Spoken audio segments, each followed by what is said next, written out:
তারা হয়তো এই হাদিস জানে না, আল্লাহ পাক ওদের কানের মধ্যে আমার এই হাদিসটা যেন পৌঁছে দেন, আমিন।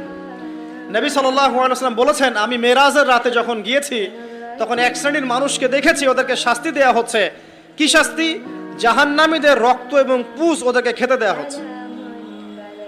জিবরাইল আলাইহিস সালামকে জিজ্ঞাসা করা হলো যে এরা কারা? তিনি বললেন, এরা আপনার উম্মতের সেই সব ব্যক্তি যারা মাদকদ্রব্য সেবন করত।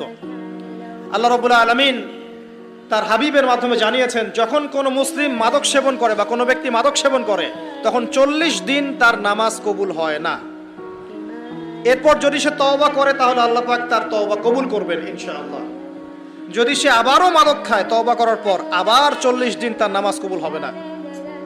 যদি সে আবার তওবা করে আল্লাহ পাক আবার তাকে মাফ করে দিবেন। যদি সে আবারও মাদক খায় আবার 40 দিন তার নামাজ কবুল হবে না। তারপর যদি আবার তওবা করে আবার আল্লাহ তাকে মাফ করে দিবেন। এরপরেও যদি সে আবার মাদকদ্রব্য সেবন করে, নবী সাল্লাল্লাহু আলাইহি ওয়াসাল্লাম বলছেন তাকে আল্লাহ রাব্বুল আলামিন পরকালে মৃত্যুর পরে তিনাতুল খাবাল পান করাবেন। তিনাতুল খাবাল। জিজ্ঞাসা করা হল, ইয়া রাসূলুল্লাহ, তিনাতুল খাবাল কি জিনিস? নবী সাল্লাল্লাহু আলাইহি ওয়াসাল্লাম উত্তর দিচ্ছেন, এটা হচ্ছে জাহান্নামীদের রক্ত, মাংস, এগুলো পুড়ে পচে যে রসটা বের হবে, এটা হচ্ছে তিনাতুল খাবাল।